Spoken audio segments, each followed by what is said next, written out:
Good morning students, welcome to study box online classes. मैं सौम्या पुरोहित, आपकी EFM की professor.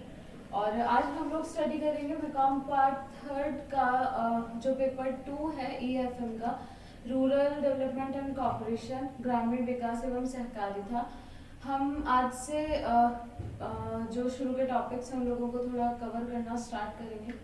तो सबसे पहले तो हम ये देखते हैं कि रूरल डेवलपमेंट क्या होता है और सहकारिता जो है, कॉर्पोरेशन जो है वो किस तरीके से यहाँ पर चलती रहती है। सबसे पहले तो हम कुछ बेसिक टॉपिक्स पर बात कर लेते हैं कि रूरल डेवलपमेंट क्या है, ग्रामीण विकास क्या है। ग्रामीण विकास मतलब साफ शब्दों से समझ में आता है कि गांव वाली जगह, जो गांव क्षेत्र है, वहाँ पर किसी भी प्रकार का विकास करना। जैसे आज भी इंडिया में काफ़ी जो विलेजेस हैं, जो गांव हैं, काफ़ी हद तक वो ऐसे हैं जिसमें अभी भी प्रॉपर फैसिलिटीज़ नहीं है। पानी या बिजली की समस्या बहुत ही आम है हमारे देश में। ऐसी फैसिलिटीज़ से निकलने के लिए या फिर ऐसे डेवलपमेंट कराना गांवों में, जिससे गांव में रहने वाले लोगों को किसी भी प्रकार की दिक्कत ना आए। कम से कम उनको एक बार के लिए जो प्रॉपर फैसिलिटीज़ दी जाती है, जो आधारभूत सुविधाएं दी जाती है, कम से कम उनको वो तो मिलनी ही चाहिए। तो सबसे पहले तो इन्होंने बोला है कि विश्व की कुल जनसंख्या का 17.5% जनसंख्या वाला देश भारत गांवों का देश है। मतलब कि जो पूरे वर्ल्ड की जो पॉपुलेशन है, विश्व की जो कुल जनसंख्या है, उसका कुछ 17.5% जो जनसंख्या है वो हमारे देश में मिलती है, जो कि बहुत ही ज्यादा है। फिर इन्होंने कहा है कि प्रशासनिक दृष्टि से संपूर्ण भारत 36 राज्य एवं केंद्र शासित प्रदेशों 29+7 तथा लगभग 675 जिलों में बटा हुआ है। 675 जिले हमारे यहाँ पर हैं। दूसरी चीज इन्होंने कही है कि कुछ 36 राज्य हैं, जिसमें 29 राज्य हैं, साथ में 7 जो है वो केंद्र शासित प्रदेश हैं। जो बच्चे अभी क्लास देख रहे होंगे वो ऐसा कंफ्यूज ना हो कि हमने कभी भी नहीं पढ़ा कि 36 स्टेट्स हैं हमारे इंडिया में, तो ऐसा नहीं है। वो इन्होंने यहाँ पर क्लियर किया है कि 29 यहाँ पर स्टेट्स हैं और 7 जो है वो केंद्र शासित प्रदेश भी हमारे यहाँ पर हैं। नेक्स्ट आता है कि जनगणना 2011 के अनुसार देश की कुल जनसंख्या बढ़कर 1.21 अरब हो चुकी है। जनगणना आप सब लोगों को पता होगी, जो हर 10 साल में की जाती है। जैसे 2011 में लास्ट हुई थी, तो अब 2021 में की जाएगी। तो इन्होंने कहा है कि 2011 में जनसंख्या हुई थी, उसके हिसाब से यहाँ पर कुल जनसंख्या बढ़कर, जो जनसंख्या पहले थी उससे बढ़कर 121 अरब हो गई है। साक्षरता का प्रतिशत 2011 में बढ़कर 74.04%, 74.04। तो ये जो 74.04 है, ये हमारे भारत की लिटरेसी रेट है, जिसे हम हिंदी में साक्षरता दर भी कहते हैं। तो इन्होंने कहा है कि 74.04% हो गया है। भारत में शहरों की संख्या 7,935 है, 7,935 है। तथापि देश के 68.84%, मतलब कि 833.81 मिलियन आबादी 6.41 लाख गांवों में निवास करती है, जो कि काफी बड़ा ही एक यहाँ पर डेटा इन्होंने हमें बताया है कि कितने स्टेट्स यहाँ पर हैं, कितने सिटीज हैं, कितने लोग गांव के हैं, कितने लोग शहर के हैं, क्या हमारी साक्षरता दर है, क्या हमारी लिटरेसी रेट जिसे हम बोल सकते हैं वो है। ठीक है। ग्रामीण जनसंख्या का बहुत बड़ा वर्ग गरीबी के अभिशाप से पीड़ित है। ग्रामीण, जैसे कि हम लोगों ने डिस्कस किया था कि जो बेसिक नीड्स होती है, आधारभूत सेवाएं जो होती है, जो कि हर एक भारतीय को मिलनी चाहिए, जैसे रोटी कपड़ा मकान जिसे हम बोल सकते हैं। ठीक है। इन्होंने ऐसा कहा है कि कम से कम बेसिक नीड्स जो है वो तो एटलीस्ट आप जो गवर्नमेंट है हमारे इंडिया की, उसे प्रोवाइड कराना ही चाहिए।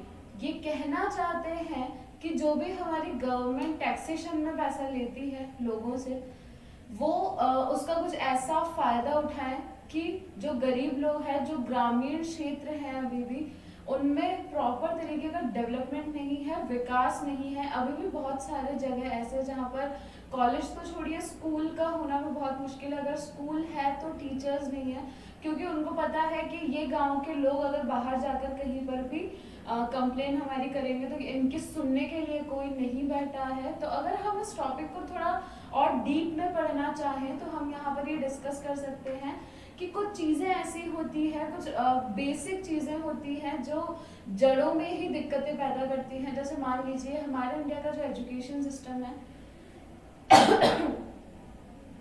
सॉरी, वो इसलिए खराब है क्योंकि फर्स्ट क्लास से ही बच्चे को ये समझाया जाता है कि मार्क्स ज़्यादा इम्पोर्टेंट है बजाय नॉलेज के। अगर बच्चों को ये बताया जाए कि जो भी अभी हम लोग पढ़ते आ रहे हैं वो कहीं ना कहीं उन्हीं ही की ज़िंदगी का एक पार्ट बनने वाला है, तो उन्हें कभी भी कोई दिक्कत यहाँ पर नहीं आएगी। तो बैक टू द टॉपिक, इन्होंने कहा है कि लाखों परिवारों के हालात तो ऐसे हैं कि उन्हें जून रोटी मुश्किल से ही नसीब हो पाता है। रोटी मिलना बहुत ही मुश्किल काम है। जो लोग नौकरी करते होंगे उन्हें ये चीज़ पता होगी कि जब इंसान कुछ 7 या 8 घंटे, कुछ लोग 10 घंटे की, कुछ 12 घंटे की, अगर हम डॉक्टर्स का एग्जाम्पल ले पाएँ तो कुछ डॉक्टर्स ऐसे होते हैं जो 24 घंटे की नौकरी करते हैं।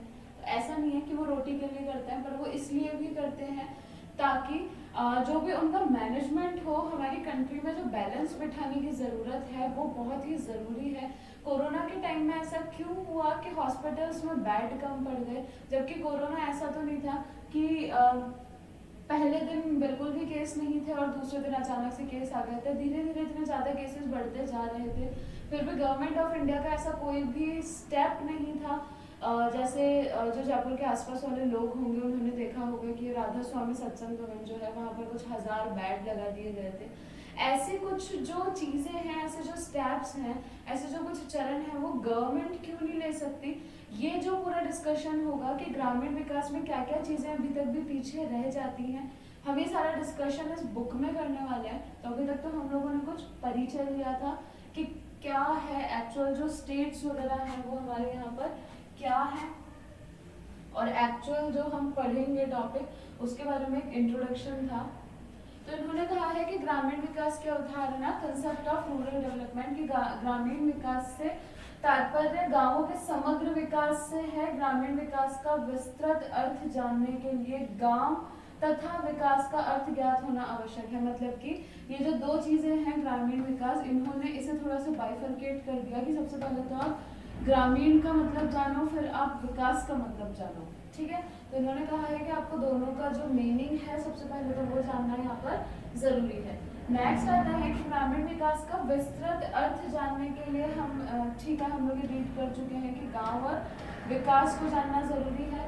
एक सामुदायिक इकाई जहां एक निश्चित संख्या में, निश्चित संख्या को डिफाइनाइट पॉपुलेशन हम लोग बोल सकते हैं, डिफाइनाइट एक नंबर बोल सकते हैं। अगर मेरा वीडियोस कुछ इंग्लिश मीडियम वाले स्टूडेंट्स देख रहे हैं तो वैसे तो मैं कोशिश करती हूँ कि आपके जो भी टर्म्स होंगे वो मैं इंग्लिश में भी यूज़ करूँगी, फिर भी मैं काफ़ी कुछ कवर करने की यहाँ पर कोशिश करूँगी। तो बैक टू द टॉपिक, इन्होंने कहा है कि निश्चित संख्या एक डिफाइनाइट नंबर्स हैं यहाँ पर। तो इन्होंने कहा है कि एक सामुदायिक इकाई जहाँ एक निश्चित संख्या में लोग निवास करते हो वो गांव कहलाता है। मतलब कि एक ऐसा कोई भी एरिया जहाँ पर किसी परफेक्ट नंबर हो, जैसे मान लीजिए 5000 हो, 6000 हो।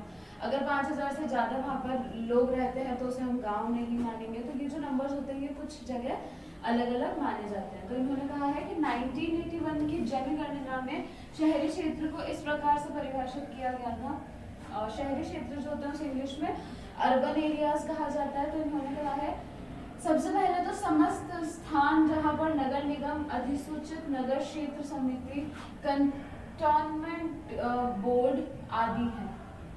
समस्त स्थान जहाँ पर नगर निगम हो, अधिसूचित नगर हो, क्षेत्र समिति। तीसरी चीज है कैंटोनमेंट बोर्ड हो। इन्होंने बोला है ये तीन जो चीजें होती है गवर्नमेंट की ही बॉडीज होती हैं। तीनों जो होती हैं वो एक समुदाय की तरह काम करती हैं। हमारे जो इकोनॉमी है, हमारा जो अर्थशास्त्र है उसमें पूरी तरह से वो यहाँ पर काम में लेती रहती हैं। तो इन्होंने सेकंड बोला है कि अन्य समस्त स्थान जो निम्नलिखित मापदंडों की पूर्ति करते हों। फिर दूसरी चीज इन्होंने कही है कि अगर इन तीन कंडीशन में से कंडीशंस क्लियर हो जाती हैं तो हम उस जगह को गांव कह सकते हैं। सबसे पहला आता है कि न्यूनतम 5000 की जनसंख्या, जहां पर पॉपुलेशन जो है, जनसंख्या जो है वो कम से कम 5000 होनी ही चाहिए, तभी हम उसे गांव कह सकते हैं। दूसरी चीज, कम से कम 75% पुरुष जनसंख्या ऐसी हो जो गैर कृषि कार्यों में लगी हो। गैर कृषि कार्य कौन से होंगे? जो लोग कृषि के कार्य में नहीं लगते, जैसे कि किसी भी उद्योग में काम करना, इंडस्ट्रीज में जो लोग वर्क करते हैं उन्हें हम गैर कृषि कार्य कह सकते हैं। और कम से कम 400 व्यक्ति प्रति वर्ग किलोमीटर का जनसंख्या घनत्व हो, पॉपुलेशन जिसे हम कहते हैं। तो इन्होंने कहा है 3 कंडीशंस इन्होंने बताई है कि या तो पॉपुलेशन 5000 तक होनी चाहिए, मतलब कि न्यूनतम जो है वो 5000 होनी चाहिए। दूसरा, 75% पुरुष जनसंख्या, महिलाओं को यहाँ पर इंक्लूड नहीं किया गया है क्योंकि जनरली रूरल में जो है वो ऐसा माना जाता है कि लिटरेसी रेट जो है, हमारी साक्षरता दर जो है वो लड़कियों की थोड़ी कम रह जाती है, उन्हें पढ़ाने में ज़्यादा विश्वास नहीं होता। आज भी इंडियंस का विश्वास नहीं है कि लड़कियों को पढ़ाया जाना चाहिए। ठीक है, इन्होंने कुछ कंडीशंस बताई हैं। कंडीशंस में इन्होंने ये 3 कंडीशंस बोली हैं कि अगर इनमें से कंडीशंस क्लियर होती हैं तो हम उस जगह को शहर बोल सकते हैं। नेक्स्ट आता है कि विकास को इंग्लिश में डेवलपमेंट कहा जाता है। तो इन्होंने कहा है कि विकास एक सतत प्रक्रिया है, कंटिन्यूअस प्रोसेस है, एक ऐसा प्रोसेस है जो हमेशा चलता रहता है, जिसके अंतर्गत किसी क्षेत्र विशेष में मात्रात्मक तथा गुणात्मक परिवर्तनों, क्वांटिटेटिव एंड क्वालिटेटिव। हम ये जो 2 शब्द हैं इनको हम थोड़ा सा एक एग्जाम्पल से समझ लेते हैं। क्वांटिटेटिव जो शब्द है वो क्वांटिटी को लेकर के जिस चीज़ का ज़्यादा वजन होगा उसे हम क्वांटिटेटिव कह सकते हैं। जैसे हम इंग्लिश में कहते हैं मात्रात्मक, जिसकी जितनी मात्रा होगी उसे हम कह सकते हैं। दूसरी चीज क्वालिटेटिव चेंजेस, मतलब कि क्वालिटी को, गुणों को ध्यान में रखते हुए जो हम काम करेंगे। मान लीजिए किसी कॉलेज में 100 बच्चे हैं और दूसरा जो कॉलेज है उसमें 700 बच्चे हैं। क्वांटिटी के हिसाब से देखा जाए तो पहले कॉलेज में कम है, दूसरे कॉलेज में ज़्यादा है। पर अगर पढ़ाई का एक स्केल देखा जाए कि जो एजुकेशन लेवल स्टैंडर्ड जो दूसरा कॉलेज मेंटेन कर रहा है वो कंपैरेटिवली, तुलनात्मक, दूसरे कॉलेज जो पहला कॉलेज है 100 बच्चों वाला उसका ज़्यादा अच्छा है। तो होगा क्या कि जो 100 बच्चे होंगे अगर उन्हें सारी नॉलेज होगी तो शायद वो 100 बच्चे 1000 बच्चों के बराबर काम कर पाएंगे। पर जो दूसरा कॉलेज है जिसमें 700 बच्चे हैं, 700 बच्चों को अगर नॉलेज नहीं है खुद के काम की, केवल वो मौज मस्ती के लिए अगर कॉलेज आ रहे हैं तो चाहे आप उनको कितना भी पढ़ा लीजिए, हम उन्हें ये नहीं कर पाएंगे कि कॉलेज में 700 बच्चे हैं, क्योंकि रिजल्ट जो होगा वो बिगड़ता चला जाएगा। तो इन्होंने 2 चीजें यहाँ पर बोली है कि विकास एक सतत प्रक्रिया है जिसके अंतर्गत किसी क्षेत्र विशेष में मात्रात्मक तथा गुणात्मक परिवर्तनों के द्वारा लोगों के जीवन स्तर की वर्तमान परिस्थितियों में सुधार किया जाता है तथा भविष्य में और अधिक सुधार का प्रयास किया जाता है, जो कि अभी तक रूरल डेवलपमेंट नहीं हो रहा था। तो वहाँ पर हम लोग बोल सकते हैं कि डेवलपमेंट करने के लिए कुछ क्वांटिटेटिव फैक्टर्स होते हैं, कुछ क्वालिटेटिव फैक्टर्स होते हैं, दोनों को ध्यान में रखा जाता है। फिर आता है कि विकास में मानव जीवन के सभी पहलुओं, आर्थिक, सामाजिक, राजनीतिक, सांस्कृतिक, पर्यावरण, तकनीकी इत्यादि पहलुओं को सम्मिलित किया जाता है। अतः विकास का संबंध मानव जीवन के सर्वांगीण विकास से है। सर्वांगीण मतलब कि ओवरऑल डेवलपमेंट होना चाहिए, ओवरऑल डेवलपमेंट होना चाहिए यहाँ पर, तभी हम उसको विकास बोल सकते हैं। ओवरऑल डेवलपमेंट में क्या क्या चीजें आ गई? आर्थिक आ गई कि पैसा थोड़ा सा ठीक होना चाहिए हमारे पास। दूसरी चीज सामाजिक होनी चाहिए, सोशलाइज्ड होनी चाहिए। सोशलाइज्ड का मतलब यहाँ पर ये है कि ऐसा नहीं होना चाहिए कि समाज में जो चीजें हमारे यहाँ पर एक्सेप्ट नहीं की जाती हम वो भी सारे काम यहाँ पर करते रहेंगे। तीसरी चीज है राजनीतिक, पॉलिटिकल फैक्टर्स।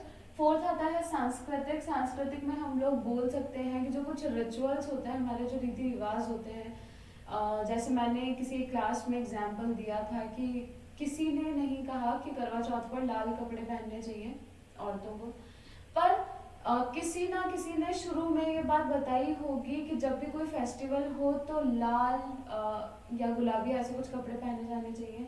काले रंग पहनना या नीले रंग पहनने का हमारे यहाँ पर बिल्कुल भी एक फैक्टर हम लोग बोल सकते हैं कि नहीं है, क्योंकि उन चीज़ों को हमारे संस्कृति जो है वो एक्सेप्ट नहीं करती है। तो सांस्कृतिक, पर्यावरण, तकनीकी आदि पहलुओं को सम्मिलित किया जाता है। ये सारे पहलू जो है वो यहाँ पर होने चाहिए।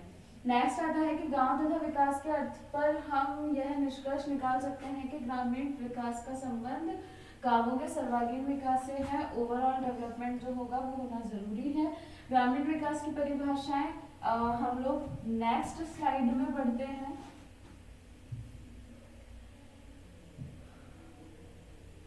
एक IBRD है, इन्होंने कहा है कि अंतरराष्ट्रीय पुनर्निर्माण एवं विकास बैंक के अनुसार ग्रामीण विकास लोगों के विशिष्ट समूह, ग्रामीण निर्धनों, गांव में रहने वाले जो गरीब लोग हैं उनका एक ऐसा समूह है कि आर्थिक तथा सामाजिक जीवन में सुधार लाने के लिए अपनाई गई व्यूह रचना, स्ट्रेटजी, व्यूह रचना जो है कि जो भी प्लानिंग हमने अभी तक बनाई है किसी भी चीज को ओवरकम करने के लिए, तो उन्होंने कहा है ऐसी व्यूह रचना को हम लोग ग्रामीण विकास कह सकते हैं।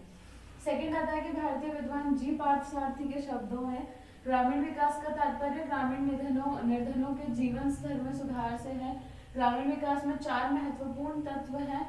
ग्रामीण निर्धनों की सक्रिय भागीदारी, भौतिक व मानवीय साधनों का श्रेष्ठ उपयोग, पूंजी संग्रहण तथा तकनीकी ज्ञान का उपयोग। नेक्स्ट आता है कि एंकर डेसमंड नाम के कोई व्यक्ति थे। उन्होंने कहा है कि ग्रामीण विकास ग्रामीण क्षेत्रों में कृषि, वानिकी, मत्स्य पालन, ग्रामीण उद्योग एवं हस्तकौशल, ये जो सारे काम है ये अभी भी जनरली किए जाते हैं। जैसे बरसली यूनिवर्सिटी का नाम अगर किसी ने सुना हो, वहाँ पर जितने भी स्टूडेंट्स जाते हैं अभी तक भी उन्हें खादी पहनने का अलाउ किया जाता है, क्योंकि वहाँ के गाँव के लोगों को एम्प्लॉयमेंट देने के लिए और खादी को बढ़ावा देने के लिए वहाँ पर अभी भी खादी के कपड़े पहनने का चलन है। फिर इन्होंने कहा कि आर्थिक ढांचे के निर्माण हेतु उपलब्ध भौतिक व मानवीय साधनों के पूर्णतम उपयोग के द्वारा ग्रामीण जनता के आय तथा उनके जीवन स्तर में सुधार के उद्देश्य से अपनाई गई व्यूह रचना, नीतियों तथा कार्यक्रमों का समन्वय है। इन सब ये जो सब कार्यक्रम किए जा रहे हैं इनका एक कोऑर्डिनेशन बनता है जो कि ग्रामीण विकास में साझेदारी करता है।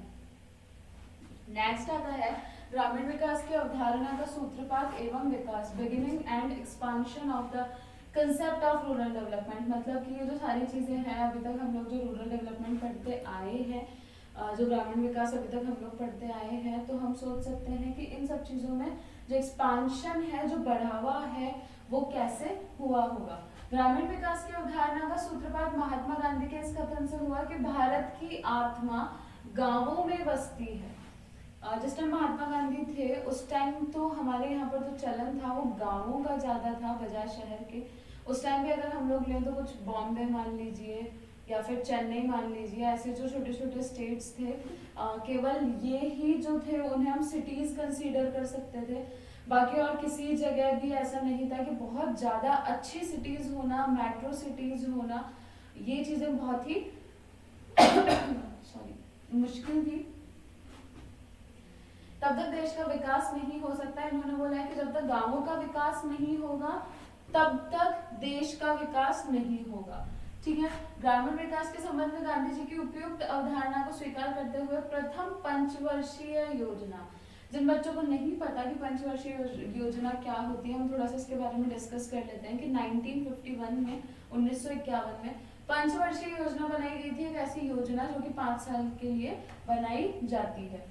में कृषि विकास को उच्च प्राथमिकता दी गई थी। उच्च प्राथमिकता का मतलब ये है कि जो प्राइमरी फंक्शन बताया गया था, जिससे लोग जो हमारे इंडिया के थे, जो इंडियंस थे, जो भारतीय लोग थे, वो कमाकर खा सकते हैं। तो इन्होंने कहा था कि आपको यहाँ पर ये करना पड़ेगा कि कृषि विकास जो है वो करना पड़ेगा ताकि लोग ज्यादा से ज्यादा खेती करें, हमारे इंडिया को भी एक बिजनेस मिले। दूसरी चीज ये कि जो लोग कमाकर या पढ़े लिखे नहीं है, वो जो कमाकर नहीं खा पाएंगे, उन्हें हमें यहाँ पर ये सारी चीजें बतानी पड़ेगी, कृषि के कुछ डेवलपमेंट्स बताने पड़ेंगे।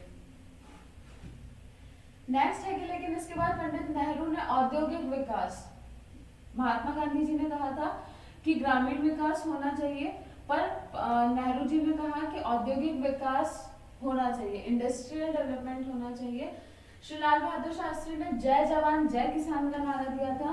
तो नारे से हमको समझ में आता है कि यहाँ पर जो उन्होंने जोर दिया है वो ज्यादा एग्रीकल्चर फैक्टर पे दिया है। का नारा देकर कृषि के महत्व को पुनः प्रतिष्ठित किया तथा श्रीमती इंदिरा गांधी ने ग्रामीण विकास का मार्ग प्रशस्त किया।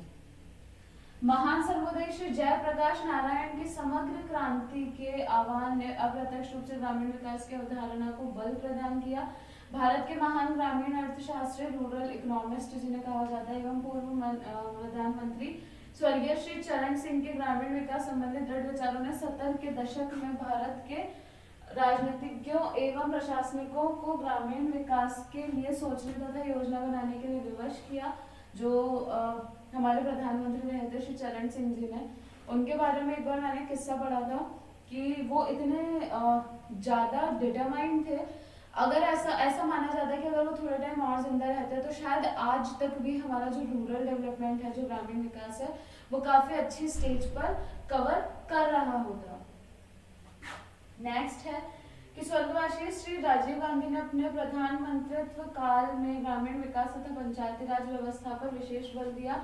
वर्तमान सरकार भी ग्रामीण विकास के बारे में अपने पूर्ववर्ती शासकों का अनुसरण कर रही है। अब आज की जो गवर्नमेंट है वो कुछ भी नहीं कर पा रही क्योंकि इंडस्ट्रियल रिजोल्यूशन इतना हो चुका है, इंडस्ट्रीज हमारे यहाँ पर इतनी हो चुकी है कि अब वापस कृषि के लिए जमीन बचा के रखना बहुत मुश्किल है। जहाँ पर अगर हम लोग डिस्कस करें कि जहाँ पर भी देखते हैं वहाँ पर फ्लैट्स होते हैं या फिर इंडस्ट्रीज होती है या फिर जो स्पेशल इकोनॉमिक जोन्स बनाए जाते हैं कि जहाँ पर केवल इंडस्ट्रीज बनाई जाएंगी, तो हर जगह हम यही देख सकते हैं, इसके अलावा हमें कुछ भी देखने को नहीं मिलता। फिर इन्होंने कहा है कि ग्रामीण विकास की आवश्यकता क्यों है। सबसे इम्पोर्टेंट टॉपिक जो मुझे अभी तक लगा था कि हमें ये समझना बहुत जरूरी है कि हमारे इस इंडस्ट्रीज वाले देश में जहाँ पर अब इतनी इंडस्ट्रीज डेवलप हो चुकी है वहाँ पर अभी भी ग्रामीण विकास की जरूरत क्यों है। स्वतंत्रता के बाद भारत ने तीव्र गति से आर्थिक विकास किया है। ठीक है, हमारा जो पैसा था थोड़ा सा वो कम हो गया था स्वतंत्रता के टाइम पर, फिर जो हमारा इकोनॉमिक डेवलपमेंट था वो हमने बहुत ज्यादा कर लिया था, आर्थिक विकास ठीक हो गया था। देश ने अनेक कठिनाइयों के बावजूद भारी उद्योगों, दूर संचार, परमाणु ऊर्जा, अंतरिक्ष अनुसंधान, इलेक्ट्रॉनिकी व सॉफ्टवेयर आदि विभिन्न क्षेत्रों में जो उल्लेखनीय प्रगति की है वह वस्तुतः सराहनीय है। खासकर यह देखते हुए कि कृषि आधारित अर्थव्यवस्था वाला एक देश जो दिन प्रतिदिन तेजी से बढ़ती हुई आबादी पर नियंत्रण के लिए जूझ रहा है, इतनी कामयाबी पा सका है। हमारी कंट्री की जो पॉपुलेशन है वो कंपैरेटिवली और कंट्रीज से बहुत ही ज़्यादा है। तुलनात्मक रूप में अगर देखा जाए तो और देशों के हमसे थोड़ी कम है पॉपुलेशन। छोटी जगह में ज़्यादा लोगों को रखना थोड़ी सी दिक्कत हो जाती है। तो इन्होंने कहा है नेक्स्ट कि आज़ादी के बाद भारत ने उद्योगों में काफ़ी हद तक आत्मनिर्भरता प्राप्त करने के अलावा अपने औद्योगिक आधार का विस्तार करने में उल्लेखनीय सफलता पाई है। ठीक है, तो अब इन्होंने कहा है कि सफलता भी पाली पर किस एरिया में भाई, औद्योगिक आधार, मतलब कि जो आधार बना था, जो बेस बना था, वो अभी भी इंडस्ट्रीज ही हैं। साथ ही औद्योगिक क्षमता के विकास विस्तार के फलस्वरूप आज हम सिंचाई, विद्युत, परिवहन, दूरसंचार व खनन जैसे महत्वपूर्ण क्षेत्रों में काम आने वाले उपकरणों का निर्माण अपने ही देश में करने में सक्षम है। पहले क्या होता था कि अगर हमें कोई भी छोटी चीज करनी है या कोई भी ऐसी जो नई चीज है हमारे देश में हमें लानी तो है, पर उसका जो डेवलपमेंट होगा वो हम कैसे कर पाएंगे, जब दूसरी कंट्रीज से हम उसको मंगवाएंगे। पर हमारे जो इंडस्ट्री डेवलपमेंट जो हुआ, जो इंडस्ट्रीज में डेवलपमेंट हो चुका था, उसमें ऐसा कुछ हुआ कि हमारी कंट्री इतनी आगे पहुंच गई थी कि अब हमें किसी से भी कोई भी चीज़ मांगने की ज़रूरत नहीं रहती थी। सारा जो भी चीज़ें होता था, जैसे मैंने बोला है कि सिंचाई, विद्युत, परिवहन, दूरसंचार व खनन जैसे महत्वपूर्ण क्षेत्र, उसमें आज भी हमारी कंट्री काम कर सकती है। नेक्स्ट आता है सॉरी, तो आज हम लोगों ने जो स्टडी करी थी, हमने कुछ बेसिक्स पढ़े थे रूरल डेवलपमेंट के। तो नेक्स्ट टॉपिक्स को कवर करने के लिए आप लोग मेरे साथ बने रहिए स्टडी बॉक्स ऑनलाइन क्लासेस पर। तब तक के लिए धन्यवाद।